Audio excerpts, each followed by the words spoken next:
ดีโอ้อยู่ดีไม่แห้ง โดยอยู่ดีมีแฮง มาโอ้หักแพง โดยอ่าโตนี่บ่ผู้ดอย โดย โอ้ยสบายดีเด้อสบายดี อันนี้เนาะสบายดี มาเบาบุญเบาตูนเบาเงา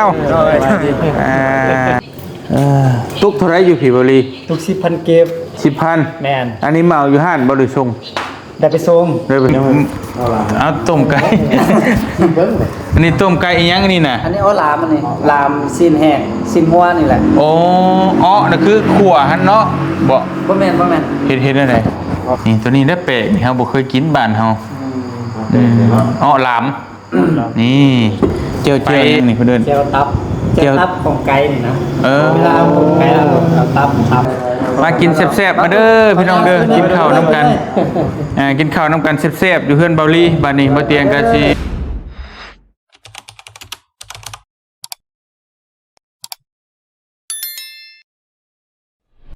ตุ่มอยู่ ยืนเจ้เนาะ สิได้ทึก ตาได้นะ ไหวอยู่บ่ เบิ่งก็คือเห็นหมู่บ้านแล้วอ่ะคือสิเมน ใกล้แล้วพูดเนาะข้างหน้าพูดแล้ว หน้าว่า ลงแม่ผมก็ปล่อย พี่น้องเลย เอาสบายดีเด้อพี่น้องเด้อกับทักทายสบายดีแล้วโทรน้ำแล้วเมื่อกี้นี่ ว่าพอใจ โอ ดิ้ ยต้มไก่ถ่าจนเย็นไปแล้วเหรอวะ ทำไมอ่ะ พี่น้องเลยนี่อันนี้เพิ่มมาซื้อไก่ บริเกี่ยว นะ เกี่ยวกัน บอกเราว่ามากินข้าวแรงที่เด้อเราว่าเฮ็ดกินถ่าอยู่เราว่า ตุ๊กไก่เราจะเพิ่มเอา เพิ่มเมาต้มไก่ พยายามตุ๊กไก่ออกไป อ้าวพี่น้องเอ้ยใกล้สิฮอดเด้อพี่น้องเอ้ยเนาะเมืองผาอุดมแขวงบ่อแก้วพี่น้องเอ้ยเนาะฮอดแล้วบาดนี้ทาง แก้ว แข่งบ่อแก้วได้บาทนี่ ยังไม่ต้องโตแข็งเลยเนาะ บ่แม่นตัวแข่งเมืองน่ะครับแข่งนี่บ่ฮู้ว่าอยู่ไสข่อยก็บ่จัก ไกลอีกแล้ว แต่ว่าสามเหลี่ยมจังเนาะ เป็นไงไกลอีกแล้ว พูดแล้ว ก็อย่าเดี๋ยวไปถามเบิ่งว่าลีผู้ใดเพิ่นเจ้าโตเนาะพี่น้องเอ้ยแต่ว่าเฮาสิมาพักอยู่นี่แล้วก็สิมาเยี่ยมยามพี่น้องอยู่แถวนี้แหละพี่น้องเอ้ยแถวบ่ดีเพิ่นไปซอยเรือนี่แหละเฮาก็มีข้าวปลาอาหารข้าวสารอาหารแห้งไปซอยเพิ่นสมทบนำ การไปเบิ่งจักมือ2-3มื้อหรือว่าจังใดก็เฮาก็เบิดเครื่องเบิดของแล้วเฮาก็จังสิเดินทางหวนเลาะลงบัดนี้โค้งลงไปปิดจอบอยู่จะไปเบิ่งดวงพระบางว่าซั่นจักครั้งหนึงคงพุ่นแล้วก็สิชัดลงเวียงจันทน์แล้วก็เมื่อเลยพี่น้องนี่เนาะแต่บ่ฮู้ว่าสิจักมื้อได้บ่ฮู้เลยพี่น้องเอ้ยเส้นทางก็แบบนี้โอ้ผู้สิไปเลยสิได้100 ลักนี่ก็บ่ง่ายๆมื้อ แล้วก็ว่า3ลักดิ แน่น มาจน บินแบบนี้เลยอันน่ะค่อยไปตะลุยเนี่ยแบบนี้ละครับหมู่บ้านไฟใหม่นะพี่น้องพาเดินทางไปน้ำกันต่อพูดแหละบ้านนี้เนาะเคลื่อนเบาลีเลยบ้านนี่เบาลีเหนือและโบเมนเบาลีตะติดพี่น้องเลยเบาลีไปเดินทางโดยไปเต่อไปพี่น้องเลยก็เห็นพื้นเห็นไฟเนี่ยบ้านนี่เนาะก็สิมาฮอดแล้วพี่น้องเลยเมืองผาอุดมแขวงบ่อแก้วว้าโธ่เพื่อสิฮอดเนาะคำมืดตื่นตา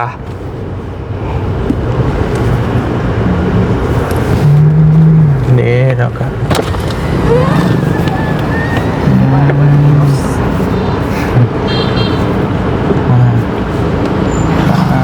ต่อพี่น้องเลยไปเราจะไปเฮือนเบาลีก่อนอันดับแรกไปหาเพิ่นอยู่เฮือนเบาลีว่าให้ไปหาเฮือนก่อนเด้อบ่ซั่นพี่น้องเอ้ยเนาะโอ้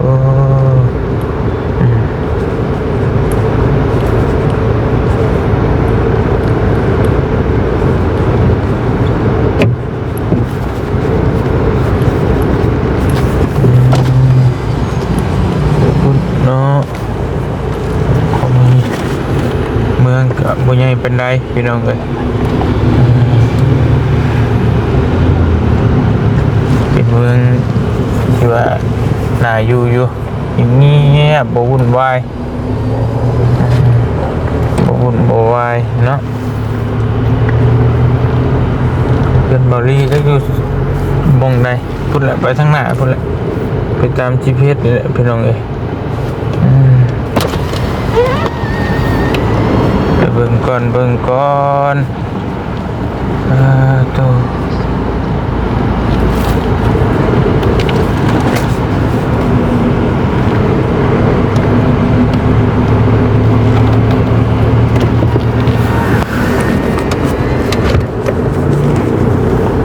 ส่วนอาหารเ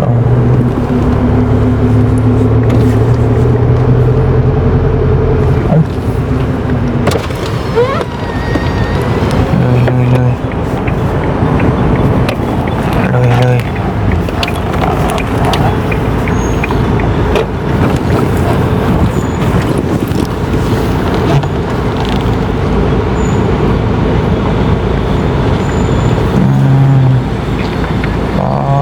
ตัวทางของหมู่บ้านอึ๊บ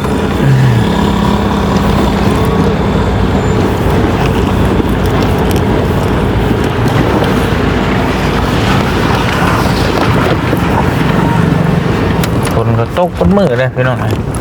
ได้เปียกก็ได้เปื้อนเนี่ยเนาะกี่ตมกี่พงกับลายเนี่ยสุสะ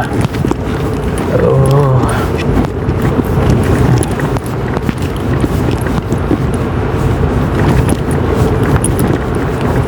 อึ๊บ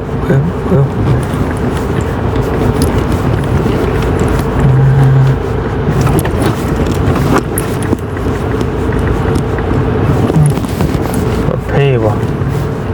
โอ้ยเนาะคืออะไรสิเนี่ยตุ่มขี้พงรถกระเพาะกระพัง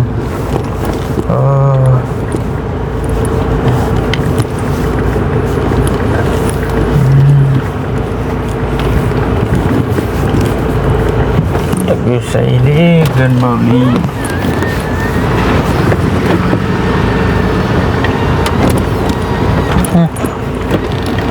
บ่เห็นบาดหายแวบละจีเพชรก็ได้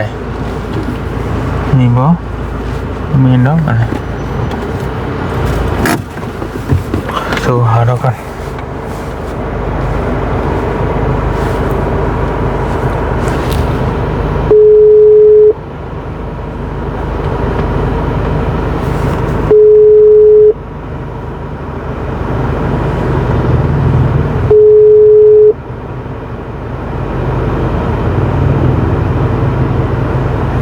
สบายดีบ่ลี่เฮ้ย ข่อยมาฮอดแล้ว ฮอดแล้วบ่ แม่นอยู่เพื่อนจะอยู่ฟังใด เดี๋ยวนี้เอาว่าใส่ก่อน ฮอดอันนี้มันมีห้านนี่ห้านขายกับข้าวนี่นะห้านอาหารนี่ก็ มีประตูม้วน2 บานบ่ ฮะ มีประตูม้วน2 บานบ่ มีประตูม่วน2 บาน อาหารขายกับข้าว แม่นบ่หรือว่าจังได๋เดี๋ยวข่อยอ่านเบิ่งชื่อก่อน เปิดกล่องมันเนาะ ห้านอาหารนางบัววันแม่นบ่โอ้บ่มาหาหมู่เด้อ อัน ฮู้จักอยู่บ่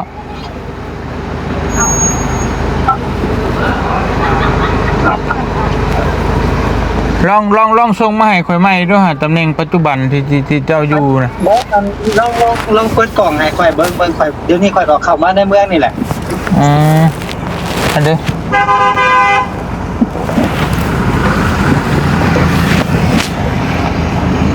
นี่ กูได้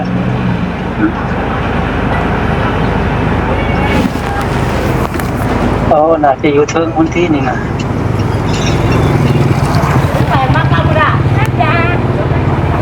อยู่ถึง อันบ้านเจ้าซื้อบ้านยังก็ บ้านกรุงลาด ฮะ บ้านกรุงลาดเรียนทำมัน กรุงลา อ่า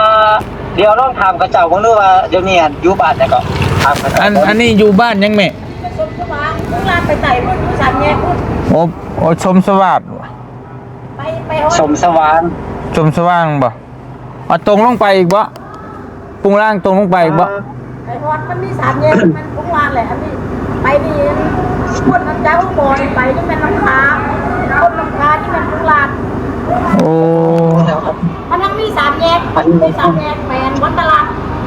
นั่นแหละ โดยขอบใจตลาดโอ้ย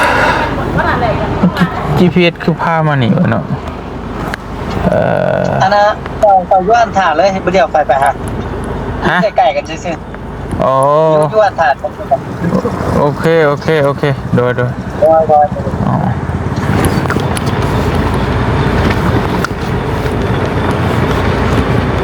โอเคพี่น้องเอ้ยบอลลี่ก็สิมาหับแล้วเนาะGPS มันขึ้นนำมานี่บ่เข้าใจแต่หาว่าบุญนำแต่ก่อนก็แบบนี้แหละพี่น้องเอ้ยผิดจะช่วงไปให้แล้วกัน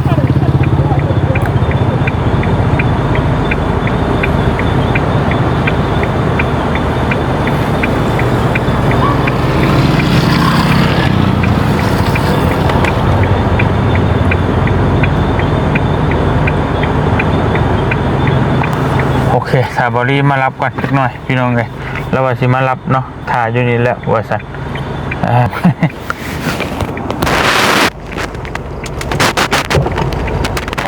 โอ้ยสบายดีโอ้ยเนาะโธ่โธ่สบายดีโอ้อยู่ดีไม่แห้ง โดยอยู่ดีมีแฮง มาโอ้หักแพง โดย โธ่นี่บ่ผู้ดอย โดย โอ้ยสบายดีเด้อสบายดี อันนี้น้องชายนี่น่ะ บ่ มาเฮ็ดเวียกนำ อยู่ไสก็เฮือน ไปทางพูดเฮือนน่ะยังบ่ฮอดเทื่อ GPS มันมาจุดจะนี่เนาะ โดย พี่น้องเอ้ย สบายดี มาเบาบุญเบาตูนเบาเหย้าพี่น้องเอ้ย สบายดีเด้อ ตัว เป็นอะไรเส้นทางมา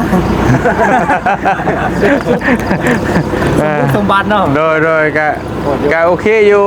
เนาะแต่ว่าเฮาก็เคยไปมาอยู่แถวเช็ดปูนยังกับแบบนี้แหละแต่ว่าได้อยู่ดอกแต่ว่ามันสิเฮากะเวลาบ่ได้เด้บัดนี้เพราะว่ามันพิซ่านะเล่นไว้บ่ได้ก็เลย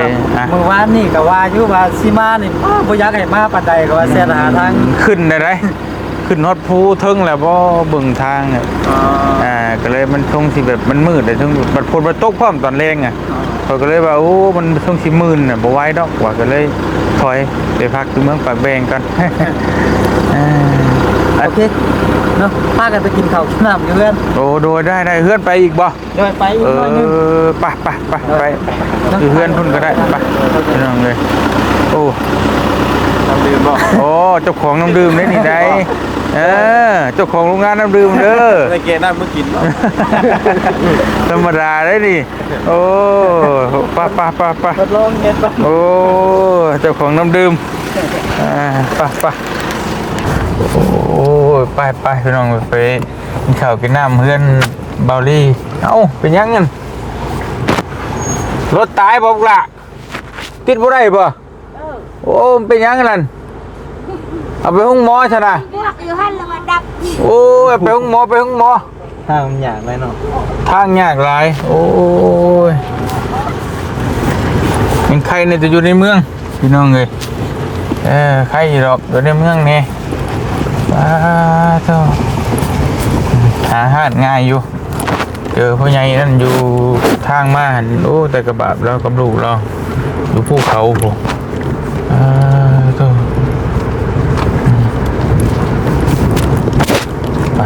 ไปพี่น้องไปป่านนี่หอดแล้วพี่น้องเลยเมืองผาอุดมนี่บ่ฮู้ว่าเพิ่นตั้งมาจากหยังเนาะมันเป็นผาบ่ภูผาสั้นบ่เนาะถามเบาลีก่อน เส้นทางก็จะรู้นิดน้อยพี่น้องเลยไปตามซอกตามซอยฝนก็ตกเปื้อนเป็นเปื้อนทางก็ดี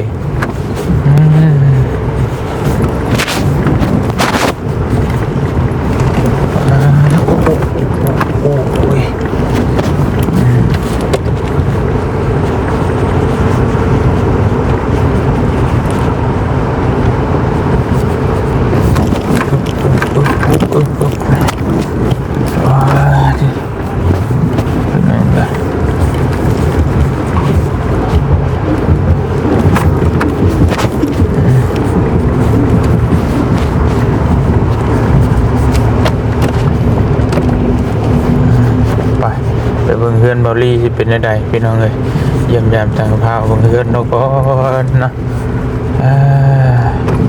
ไป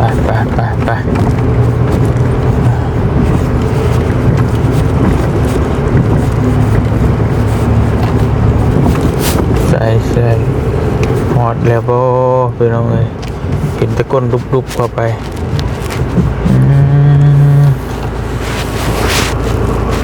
ใส่อยู่นี่เลยบ่เป็นห้านอาหารเลยบ่โอ้พี่น้องเอ้ยมีห้านน้ำดื่มพร้อมห้านอาหารพร้อมบ่ธรรมดาเด้บ่ดี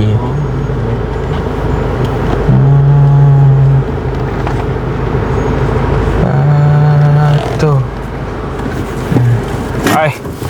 เดี๋ยวไปเบิ่งดูอยู่ใด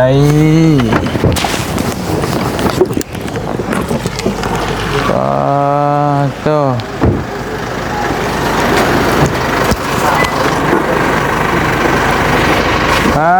โทโดยพิลึกแท้นี่เนาะมีทั้งห้านอาหารมีทั้งการล่ายางเลยโอ้น้ำดื่มพร้อมโอ้บ่ธรรมดาบอลี่นี่เป็นห้านคือพี่น้องพวกน้ำดื่มทีเอสโอ้เนาะตุกเท่าไรอยู่ผีบรีตุก10,000 เก็บ10,000แมนอันนี้มาเอาอยู่ห้านบริส่งได้ไปส่งพ่อแมนช่วงนี้กันนี่แหละยุ่งกับส่งน้ำนี่แหละดีแล้วพี่น้องเนาะมีธุรกิจเป็นของเจ้าของไหนดีๆได้มีอย่างเนี้ยมีแต่ตัวกูหัวใจเหรอ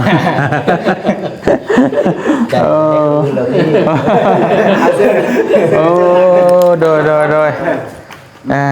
พี่น้องเลยเนาะเห็นแต่ในคลิปมาแล้วไปร้อยเปิดโรงงานน้ำเต็มตอนใดกับบุหูบุพี่น้องเลยขายน้ำได้3-4 เดือน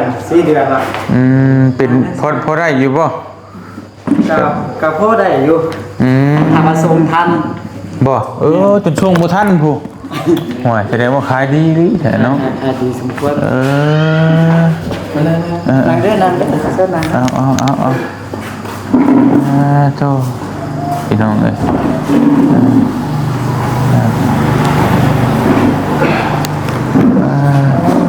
ให้จะขายเพอขายมีเพราะคือลังใหญ่ลูกใครนะลูกใครลูกใครลูกใครมีลูกจะคนแหละบอดีมี2 คนแล้วโอ้ไพ่จะขายเพอขายมีขายเองพ่อบอกหรือให้เมียขายเมียขายให้เอาลูกเราไปชงน้ำจักคนเอานี่นอนเลยนี่ช่วงนี้ก็ไปสูงน้ำตลอดไหนผู้ใดนั่นเลยโอเคก็เลยว่าพวกพอได้ช่วยเหลือเท่าที่ควรคือที่ผ่านมาเหลือได้นี่เดียวเลยบ่เดียวแม่นแต่ว่านี่ก็สิกลับไปเห็นคือเก่าอยู่พอมันเป็นทางของเขาเห็นมาได้โดนแล้วแต่ว่าขอปรับทีปรับทางให้มัน สูงน้ำสูงอย่างนะมันแบบลูกค้าสม่ำเสมอเนาะ ให้มันลงหลอกก่อนเนาะอืม ที่ไหนคนมาขับรถแทน จ้างเอาเขานะเนาะโอ้เรื่องในเรื่องเป็นเจ้าของกิจการเป็นเจ้าของโรงงานน้ำเป็นอะไร ห้องน้ำห้องในนี่เรียบเงื่อนน้ำลงไป โดย จะมีข้างหลังด้วย โทษ อันนั้นเลื่อนไปห้องจำครับมันสวย บริการสองคน มันบอกอยู่กันจะค้นเฮือนหลังใหญ่ อยู่น้ำกัน6 คน พ่อแม่อยู่น้ำพ่อน้ำแม่เลยวะ แม่แหละพ่อแม่อยู่น้ำแล้วก็อยู่แล้วก็มีเล็กน้อยไปอยู่น้ำอีกสวยคนน้ำคนยาง ดี เพราะว่าที่บ้านเขาเจ้าอ่ะผมมีเรียกเฮ็ดเขาเลยเอามา ดีแล้วมาอยู่น้ำกัน นายเขาตาได้ไหม ได้เมียคุณบอกโอ้สบายดีเด้อสบายดีฮะกะพอได้อยู่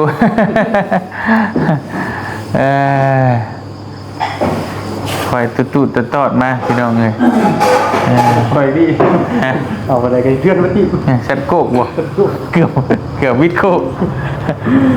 แต่ฝนตกก็ยากอยู่ฮะ ว่าทางคนหลาย ก็โคตรอยู่แหละเนาะเพราะว่า เป็นทางโลก ก็เข้าใจอยู่เพราะมันทางไปน้ำพุน้ำเขาเด้ สบายเป็นเรื่องนั้น มีแต่มันใช่มันตรงคือทางเรียบมันกับตรงแล้วเนาะตัวภาคกันเฮ็ดให้เฮ็ดหน้าอยู่บ่ทางนี้บ่ได้เฮ็ดบ่จักบ่ได้เฮ็ดบ่โอ้ดินมีแต่ผู้แต่เขาเนาะไปทางโบเกี้ยวไปหาลนพาให้คัดทางว่ามันใครเป็นทางลาดยาง บ่ นั่นแหละ อันคู่คิวอยู่ใช่ไหมอยู่โรงน้ำท่าบ่ คืออยู่ลน้ำท่า โอ้คิดว่าอยู่น้ำกันไหนบ่แม่นนะ เพราะว่ากูขึ้นไปอยู่บ้านเมีย จะพ่อแล้วใช่แต่เก้าก็เห็นถ่ายคลิปอยู่น้ำกันอยู่ แต่ตะกี้ก็อยู่เมืองเท้าด้วยนี่แหละครับบ้านเมียเพิ่นก็บ่มีคนอยู่นำบ่มีคนนำพ่อนำแม่เขาไม่เท่า โอ้ เขาไม่เท่าก็เลยมาเฮ็ดไปยกย้ายแล้วก็ให้กูคิวไปอยู่พุ่น โอ้ เคย ไปอยู่พุ่นเลยบัดนี้เนาะจากนี้ไปโรงน้ำท่ามาจากหลัก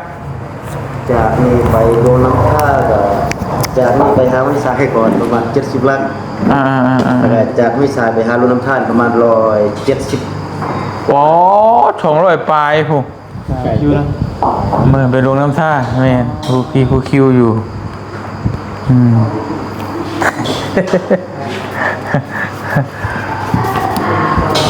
แต่ว่าตอนมาเขานี่ก็ไปพุ่นแล้วก็ตอนกลับแล้วก็มันกลับขนาดเลย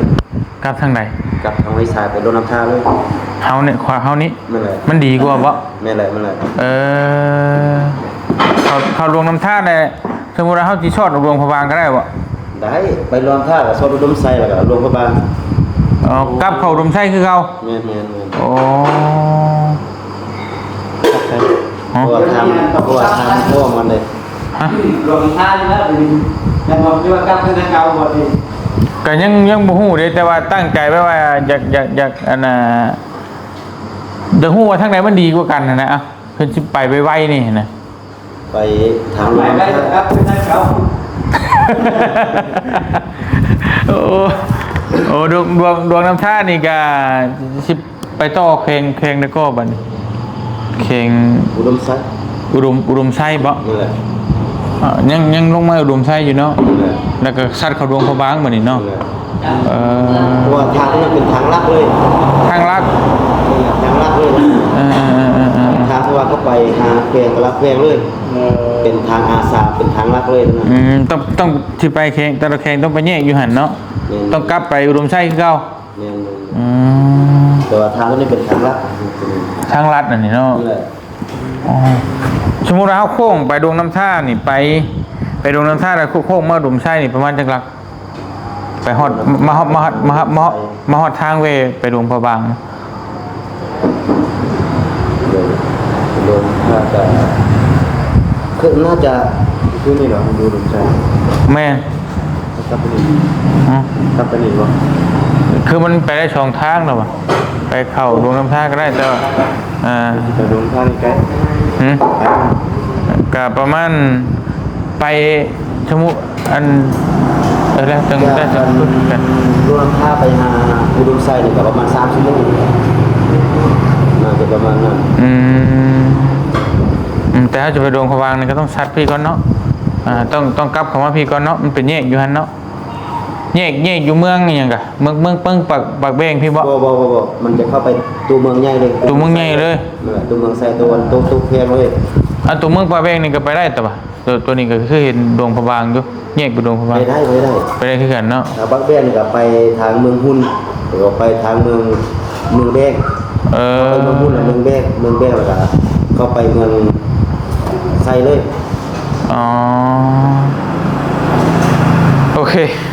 ว่าตอนเขาไปเนี่ยเขาออกจากบนนี้แล้วก็ตอนนั้นเขาไปนอนอยู่ปักมองเลยจากเขาดงแล้วก็ไปนอนอยู่ปักมองอยู่น้ำบากเลยโอ้สบายดีเด้อแม่เด้อสบายดี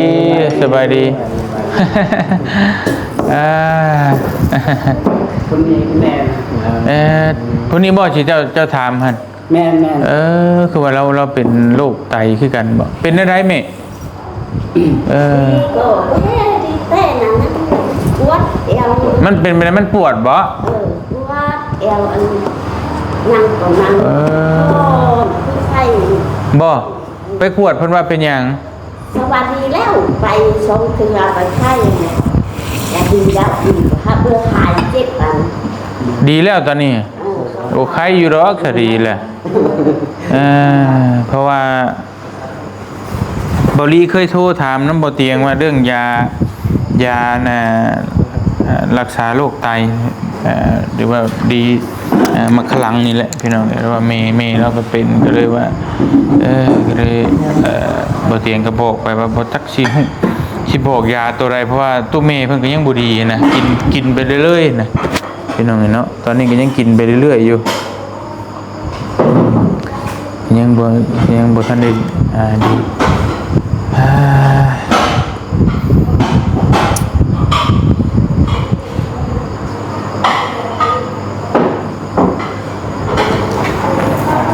ฮอดเรียบร้อยแล้วพี่น้องเนาะ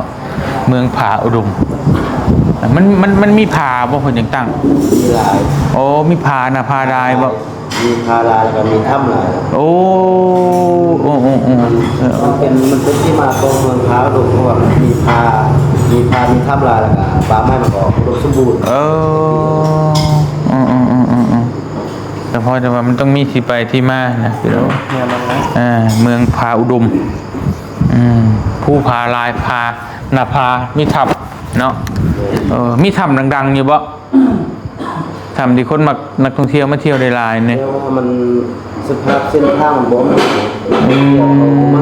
เนาะบ่คือแถววังเบียงแถวพุ่นเนาะส่วนหลายที่ว่าเพิ่นมักไปก็มีแต่เมียงตาคุณรู้นางอัวนี่ตาคุณรู้นางอัวห่วยมาได้เฮ้ยไม่ได้ยินแต่ในเพลงได้เฮ้ยโอ้คุณรู้นางอัวน่ะมาฮอดได้บัดนี้แต่ว่าช่วงนี้นี่น้ำมันน้อยบ่งามปานใดประมาณเดือนเก่าเดือน10นี่น้ำมันใหญ่นี่งามแล้วก็ช่วงนี้ก็เพิ่นก็ยังบ่ได้บูรณะตื่นช่วงนี้ยังดูมันยังกับโพดตีมาฮอดนี่ถามบ่ก่อนพี่น้องเอ้ยคือว่าสามเหลี่ยมอยู่ไสสามเหลี่ยมไปห้วยทรายจากห้วยทรายขึ้นไปประมาณชั่วโมงนึงแหละชั่วโมงนึงฮอดบ่โอ้ทางบ่ยากบ่ถ้าจะไม่ไปทางห้วยทรายนี่ก็มีบ่มันลำบากได้แต่ว่ามันก็บ่ลำบากหลายแต่อยู่บ้านโดยขอบใจบ้านกล้วยพุ่นแหละจากบ้านกล้วยไปก็ประมาณ30นาทีบ้านเจ้าอยู่พุ่นนะนั่นแหละ เพราะว่าอันได้ขึ้นมาได้บางทีอยากไปเบิ่งอยากไปเห็นนะว่ามันเป็นแบบใด ได้ถ้าไปก็ เพิ่นคือว่าจะเลื่อน ไปก็ได้ ถ้าไปก็ได้เนาะ ได้พาไปดินก็ได้เป็นอย่าง อ๋อเพิ่นคือว่าเจริญแท้ไปพุ่นแล้วก็ซัดเขาลงน้ำท่าได้ก็ได้บ่ ได้ไปพูดเลยทับมาห้วยทรายตื่น อืม ว่าถ้าไปทางลงน้ำท่านี่มีอายุมันจะไปถ่ายคนอยากหาไปนะเคยเห็นบานสาวโสดบานบ่าวโสดแบบนี้ นั่นก็เห็นอยู่ในคลิปเจ้าน่ะที่ปุ๊กกระทบดูน้ำมันนั่นน่ะถ้าอันมากไปไปนะ มันแปลกๆเนาะอ๋อโอเคมีเมื่อใด เนาะ สาวโสดบ่าวโสด ไปนอนน้ำตูบเดียวกันหั่นแต่ว่า อ้วนไปนอน2คืน เอ้าแล้วก็ไม่ได้โสดแล้วไปนอนได้ยัง ลาไปนอนร้องมาซะไปนอนคืนนึงยังติดใจอยู่นอน2คืน โอ้ยเนาะ ติดใจ มันเพิ่นเอิ้นชนเผ่ายังไงนะ ถ้าเป็นบ่าวโสดจะเป็นชนเผ่าค่ะแล้วก็ถ้าเป็นสาวโสดเป็นชนเผ่าลาหู อันคนละชนเผ่าเลยบ่ นี่อะไรนี่ อ๋อมันสิมีผู้ว่าวแล้วก็ผู้สาวนะบ่เตียงเคยเห็นในคลิปนะพี่น้องเอ้ย มันจะเป็นคนละหมู่บ้านบ้านนึงเป็นบ้านสาวโสดแต่บ้านนึงเป็นบ้านบ่าวโสดแบบนี้บ่ได้แม้เป็นบ้านเดียวกัน เอาคนละบ้าน เอ้า บ้านเมื่อ ไปแต่เพิ่นเลยนอนกัน บ่แม่นก็หมายคือไปมาเลือกคู่นี่แม่เพิ่นอันน่ะเพิ่นไปนอนสมมุติว่าผู้สาวโสดก็ไปนอนท่าผู้ว่าวมาลิ้นนะบ้านเฮาก็ท่าผู้ว่าวมาลิ้นมาจีบมันน่ะ ถ้ามักเก่าบ่มัก แม่นมักหรือว่าประมาณนั้นบ่ค่อยว่าถูกบ่ ประมาณนั้นแม่แล้วคือไปลมท่าว่า แม่นมาล้มมาหยังหั่นเนาะ ถ้าผู้สาวมักก็นอนอยู่หั่นเลยนอนเป็นเดือนพุ่นก็บ่เป็นหยังผู้สาวมักนี่ ถ้าผู้สาวบ่มักแล้วก็คือจบแต่ว่าเฮานอนเป็นเดือนพุ่นบ่เอาก็ได้ผู้สาวมัก เอาแบบนั้นก็มีเฮ้ยนอนเป็นเดือนเป็นปีก็ได้โบเฮ็ดให้เขาแบบมีปัญหาแบบว่ามีลูกมีเอ้ยแบบนี้นะไม่อยู่มันผมเดือนแต่ว่าเอาละนี่เวลาแบบว่าไปดูน้ำมันไปนอนน้ำมันเท่านั้นเลยก็ถือว่าตัดสินใจเอากันแท้ๆนี่เวลาอยากกินดองกินเอ้ยก็คือบ่ใช่มีค่าสินสอดใช่มีหยัง บ่มีหยังเลยอยู่นำกันซื่อๆนี่ เอากันเลยเวลาแบบสมมุติว่าอยู่นำกันโดนแล้วก็อยากปลาอยากหากัน ไปมัน บอกตอนนั้นเขาไม่นักตอนนั้น อ้าวโอ้ เอาบ่ได้เสียเงินคิดทั้งต้นทั้งดอกตอนเอาได้เสียเงินแต่ว่าตอน10 บาทตอน15คุณละแม่นเขาไม่นักเลยตอนนั้น โอเค เป็นฮีดเนาะ โอ้ฮิตตรงน้ำรวดบ่ ตอนเอากันนี่บ่ ตอนเอากันนี้ง่ายเนาะตอนสิป้ายากเนาะตัวนี้เนาะแปลกๆ ถ้ามันในบ้าน โอเค แต่ต้มน้ำซาเข้าเฮาไปถ่ายเป็นหยังก็บ่ได้เป็นหยังเนาะ บ่เป็นหยัง โอเค กินข้าว โอเคดูพังเพิ่นคักอยากไปเห็นอยู่แปลกๆเห็นแต่คือว่าลายพระวันดองก็เคยไปอยู่บ่หรือวันเดียวกันบ่คือเห็นพระวันดองก็เคยไปถ่ายอยู่แต่แบบประมาณนี้แหละพี่น้องแต่ว่าบ่ฮู้ว่าสิหมู่ เห็นอยู่บ้านพ่อบ้าน แม่นบ่อันเดียวกันบ่ทั้งชนเผ่าทั้งนี้บ่ อาจจะพ่อแม่นบ่เบิ่งหั่นน่ะคือทางใต้บ่มีบ่ ค่อยบ่แน่ใจแต่ว่า เขาเห็นมีคนนึงนะเบาลีก็มาอยู่บนน้ำทานแหละ พ่อบ้านดอกแม่บ่ฮู้จักเพิ่นถ้าเฮามีเพิ่นมาหาอยู่หากินน่ะนะ แต่ที่เห็นแว๊บๆอยู่นะ นั่นแหละเพราะว่าเห็นเราไปถ่ายอยู่ก็เลยแล้วก็อัน ร้าอยู่บนน้ำทาน เอาแล้วกินข้าวแล้ว อันคลิปเจ้าแต่ว่าอันคลิปเจ้าบ่อันไปถ่ายอันผู้เฒ่า แต่บ่มีคนกิน ได้อันเด็กน้อยเมียเด็กน้อยนั่งอยู่ริมทางเห็นบ่ เนี่ย โอ้นั่นน่ะค่อยเห็นค่อยเบิ่งอยู่เด็กน้อยแต่ถามว่าเมียเจ้าบ่ดื้อลูกกันทีนะว่าเห็นบ่นิดหน่อยนึงแน่นี่ก็โอ้เด็กนิดหน่อยนึงก็บ่เป็นหยังเนาะเดี๋ยวอันนี้ต้มไก่เด้ออันนี้ข้าวหลาม โอเคพี่น้องเอ้ยเอาต้มไก่อันนี้ต้มไก่อีหยังนี่น่ะอันนี้เอาหลามอันนี้หลามสิ้นแห้งสิ้นหัวนี่แหละอ๋อ น่ะคือขั่วหั่นเนาะบ่ บ่แม่น เฮ็ดได้ได เอาดามใส่บักลามบ่ บ่ไปแล้ว ใส่หม้อนี่แหละแต่คล้ายๆก็เอาซีนเอาไปต้มแล้วก็มะเขือใส่แล้วก็เอาผักหอมมีหยังใส่น่ะแล้วก็มันสุกแล้วก็มาตำแล้วก็ใส่ โอ้ตำเอาคล้ายๆคือซุปคือหยังคือซุปมะเขือมันหยังนี่บ่แม่นบ่ ซุปกับบ่แม่น ห่วย แต่อันนี้นี่นะหอมชีพนี่มันอย่างนึงแล้ว น่าจะประมาณออม น้ำมัน อ๋อ แม่น ประมาณออม ดาม ลามยังก็ คือว่าอ้อดาม ตามซีน ลามซีนเฉพาะแต่ทั้งนี้บ่นี่ แม่น นี่พี่น้องเอ้ยนี่ตัวนี้ได้แปลกนี่เฮาบ่เคยกินบ้านเฮาอ๋อลามนี่ไปอันน่ะไปใช้ยาก็ได้กินอีหยังเฮ้ยอีหยัง คุณทอด ขับปุ้นฮ้อนชายาเนาะอันนั้นก็ขับปุ้นฮ้อนแปลกพี่น้องเอ้ยอันนี้ก็แปลกอีกแล้วได้ไปหลายหม่องก็ได้กินได้บ่อน บ่เคยเห็นเนาะ บ่เคยบ่มันอาจจะคล้ายๆกันก็ได้แต่ว่าสมมุติว่าคืออยู่บ้านเฮากับเพิ่นใช้น้ำหลายๆเด้เพิ่นอาจจะเอิ้นเป็นอ้อมเลยสินะแต่เป็นแกงเลยสินะก็บ่ได้อันนี้พี่น้องเอ้ยแล้วก็ตัวนี้ได้ทำหยังกัน เจียว หยังนี่เพิ่นเอิ้น เจียวตับของไก่นี่นะ เวลาเอาของไก่แล้วเอาตับแก้วตับไก่โอเค อันนี้ก็เคยพอได้กิน มีคำเดียวเนาะ นี่เอาโอเคเอากินไหมน้องเอ้ยกินได้ ป้าบุญ มากินแซ่บๆมาเด้อพี่น้องเด้อกินข้าวน้ำกันกินข้าวน้ำกันแซ่บๆอยู่เฮือนเบาลีบ้านนี้บ่เตียงก็สิ ข้าวกินน้ำน้ำกัน ขอตัวอนุญาตจบคลิปเลยนะบ้านนี้มาฮอดมาถึงแล้วพี่น้องเอ้ยกินข้าวกินน้ำแล้วก็ไปหาพักหาพรบื้นจังว่ากันเนาะพี่น้องเอ้ยเดี๋ยวก็สิไปทางใดก็จังว่ากันอีกเทื่อนึงแต่ว่าตอนนี้ก็กินข้าวกินน้ำก่อนจังใดก็ขอบคุณขอบใจในไลน์ FC บัสกุทุกคนเด้อที่ฮักแพงติดตามรุ่นอยู่ว่ามื้อใดสิฮอดว่าซั่นเนาะฮอดเด้อบ้านบ่ดีเลยพี่น้องเด้อต้อนรับเป็นอย่างดีพี่น้องเอ้ยอาหารกินเต็มโต๊ะบ้าเธอมาเด้อกินข้าวแรงน้ำกันอยู่บ้านบ่ดีเมืองผาอุดมแขวงบ่อแก้วเนาะพี่น้องเนาะอยู่ดีมีเฮงเบิดสุขุทุกคน